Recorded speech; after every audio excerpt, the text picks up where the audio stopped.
Assalamualaikum warahmatullahi wabarakatuh. Terima kasih sudah mampir dan juga klik video ini. Jangan lupa untuk like, subscribe, dan juga komen yang positif biar channel ini berkembang menjadi channel yang edukatif, historis, dan juga legendaris. Karena sampah sejarah kita bukan siapa-siapa.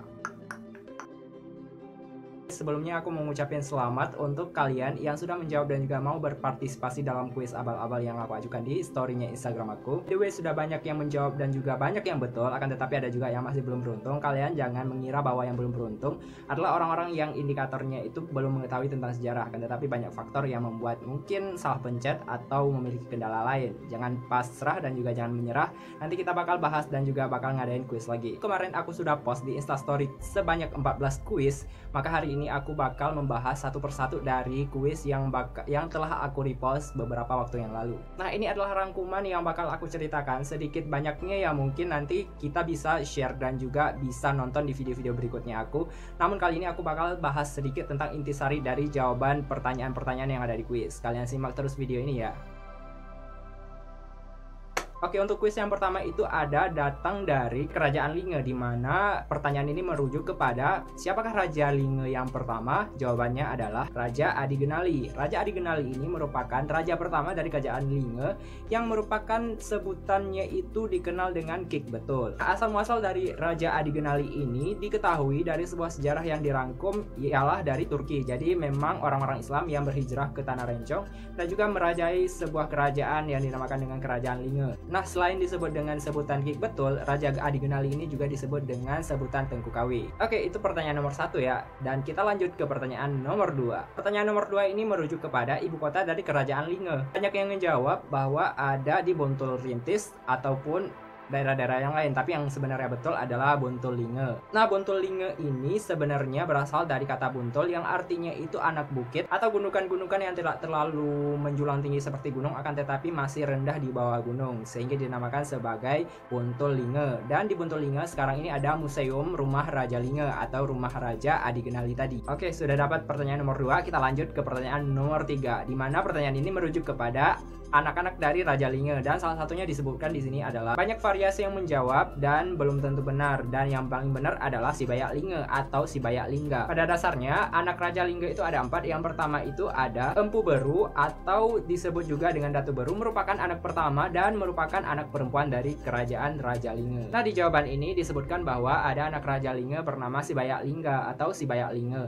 Nah, si Bayak Linge ini pada dasarnya pada masa itu berkelana ke daerah Karo dan membangun sebuah negeri di sana dan juga membentuk sebuah kerajaan yang ada di Karo. Nah, ada anak ketiga dari Raja Linge yaitu Merah Johan. Nah, Merah Johan ini kemudian berkelana ke daerah Aceh Besar, kemudian membangun beberapa daerah seperti Lamuri atau Kerajaan Lamuri atau yang sekarang bisa dikenal dengan Lamoy. Sedangkan anak yang keempat bernama Merah Lingga, di mana Merah Lingga ini tetap tinggal di daerah Linge dan membangun sebuah kerajaan dan juga meneruskan tahta ayandanya. Oke, aku rasa untuk Kerajaan Linge sudah kelar ya. Bagi kalian yang belum betul, silahkan pelajari dan juga cari informasi lain. Banyak kok di internet yang bisa diakses untuk semuanya agar bisa menambah pengetahuan dan juga kebudayaan kita. Kita lanjut ke pertanyaan selanjutnya, di mana ada Tari Rato Jaro. Nah, banyak yang nggak bisa bedain nih antara Tari Rato Jaro dengan Tari Saman, atau banyak orang-orang yang menyebutnya dengan Tari Saman. Ada perbedaan mencolok loh. Kalau Tari Saman itu ditarikan oleh orang laki-laki, akan tetapi kalau Rato Jaro mayoritasnya ditarikan oleh perempuan. Nah, perlu diingat bahwa kalau Tari Saman merupakan tari tradisional nih kalau Tari Rato Jaro adalah tari tradisional tapi berupa kreasi baru yang diciptakan oleh Yusri Saleh. Selanjutnya ada tari yang berasal dari barat selatan Aceh, di mana tari ini disebut dengan Rapai Geleng. Karena kenapa disebut dengan Rapai Geleng? Ya, disebabkan karena syair yang dibawakan dan juga tabuhan rapainya itu digerakkan dengan gerakan-gerakan kepala dan juga badan secara menggeleng-geleng, dan juga atraksi-atraksi yang menggugah dan juga memberikan tepuk tangan kepada penonton yang bakal menonton tarian ini. Anyway, tarian ini dulunya berasal dari bagian barat selatan Aceh, di mana spesifiknya itu terdapat di daerah Manggeng, yaitu sebuah daerah yang ada di Aceh Barat Daya. Sudah paham kan tarian Rato Jaro dan juga tarian Rapai Geleng? Kita lanjut ke pertanyaan berikutnya, yaitu Tari Pak Gelu yang berasal dari daerah Sulawesi Selatan, di mana Sulawesi Selatan khususnya di daerah Toraja nih memiliki tarian bernama Pak Gelu. Biasanya nih tarian ini dimainkan untuk memperingati suatu upacara adat yang ada di tanah Toraja dan juga untuk meramaikan sukacita serta beriang gembira, di mana kata-kata Pak Gelu atau Mak Gelu yang berarti itu riang gembira dan memainkan dengan gerakan-gerakan tangan yang sangat riang gembira. By the way, untuk informasinya juga bahwa dulunya itu Gelu, tarian Pak Gelu ini juga dimainkan untuk menyambut patriotisme ataupun pahlawan-pahlawan yang baru aja berperang dari medan perang dan telah mengalami kemenangan dalam melawan penjajahan. Nah, untuk pertanyaan selanjutnya mungkin banyak yang keliru ya rekan ya. Ada pertanyaan tentang ciri khas yang mendominasi dari tari Rato Jaro. Banyak yang menjawab bahwa tari Rato Jaro diciri khas dengan tepukan tangan-tangan yang ada di perut. Akan tetapi sebenarnya tari Rato Jaro ini diciri khas dengan adanya tabuhan terapai dan juga permainan serone kali rekan. Jadi untuk informasinya bahwa tarian yang dilakukan untuk menepukkan tangan di perut itu bernama Sedati Agam, di mana orang-orang memainkannya itu dengan cara menepuk tangan-tangan mereka ke area perut. Nah, pertanyaan selanjutnya adalah hubungan antara kerajaan Sambas dengan salah satu kerajaan berikut. Yang benarnya adalah kerajaan Brunei. Kenapa demikian? Dulunya itu Sultan Sambas yang dulunya itu memimpin merupakan garis keturunan dari Sultan Brunei, di mana Sultan Brunei yang bernama Sri Sultan Muhammad juga memiliki hubungan darah dengan Sri Sultan yang ada di kerajaan Sambas. Sehingga ada hubungan erat antara pertalian saudara kerajaan Sambas dan juga kerajaan Brunei. By the way, untuk informasinya bahwa kerajaan Sambas ini terletak di Kalimantan Barat, di mana area yang terletak di dekat hampir sama daerah Malaysia juga. Nah, pertanyaan selanjutnya itu mengacu kepada pertemuan tiga sungai yang ada di sekitaran Istana Kerajaan Sambas atau disebut juga dengan Istana Al-Wak Zikubillah, dengan motifnya yang luar biasa dan corak ciri khas Melayunya kental sekali di istana ini. Nah, istilah yang disebut untuk pertemuan dari ketiga sungai ini yaitu Lubuk Madung, di mana Lubuk Madung merupakan area pertemuan tiga sungai utama yaitu Sungai Subah, Sungai Sambas Kecil, dan Sungai Tebarau. Di area sungai ini terdapat istana raja ataupun kerajaan Sambas, di mana namanya Al-Wak Zikubillah, yang merupakan suatu kerajaan Melayu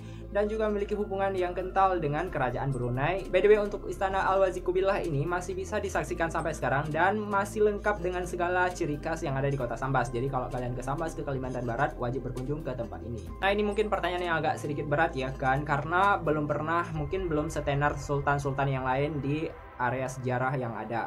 Nah, perlu kita ketahui bahwa Sultan Sambas yang ke-15 bernama Sultan Ibrahim Syafriuddin, di mana sultan ini merupakan anak dari Pangeran Adipati Ahmad bin Muhammad Syafriuddin II dan merupakan raja-raja sebelum beliau. Perlu kita ketahui bahwa Sultan Sambas yang ke-15 ini memimpin kerajaan Sambas pada periode tahun 1924 sampai dengan tahun 1926.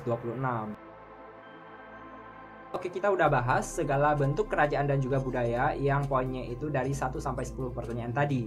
Nah, kita lanjut sekarang ke dalam sejarah internasional. Yang pertama adalah periode Perang Dunia II, di mana banyak yang keliru dan sengaja sih aku buat pelacakan beberapa angka-angka yang mungkin rumit ya kalau nggak dipahami dengan seksama dan juga secara terperinci. Ada 1936, ada 1939, ada 1963. Pokoknya agak rumit, dan kalau misalnya nggak di flashback ke belakang masalah sejarah yang terjadi di SMP ataupun SMA, yang mungkin beberapa orang bakal keliru, tapi nggak apa-apa, kita bakal pelajari di yang benar ini. Semua orang baik jurusan IPA ataupun IPS pernah belajar tentang sejarah Perang Dunia II, di mana perang ini terjadi pada 1 September tahun 1939 sampai dengan 1945, di mana tahun ini merupakan tahun kemerdekaan Republik Indonesia. Dinamakan Perang Dunia II dikarenakan memang terjadinya itu bergerumu di seluruh dunia, meliputi dengan Atlantik, Pasifik, Asia Tenggara, kemudian Afrika, Eropa, dan berbagai benua yang ada di seluruh dunia. Berkecamuk sudah untuk Perang Dunia ini. Yang paling penting dari inti Perang Dunia II ini adalah ada dua fungsi yang bakal menjadikan Perang Dunia II ini dikatakan sebagai perang yang memenangkan pihak sekutu, di mana adanya negara adik kuasa, di mana terbentuknya Uni Soviet alias Rusia, dan juga terbentuknya Amerika sebagai negara the power of the world. Nah, poin selanjutnya, terbentuknya PBB juga menandai bahwa sekutu berhasil memenangkan Perang Dunia Kedua ini. Nah, pertanyaan yang mungkin nggak banyak salah adalah salah satu pertanyaan ini, di mana pertanyaan ini mengacu kepada siapakah pemimpin dari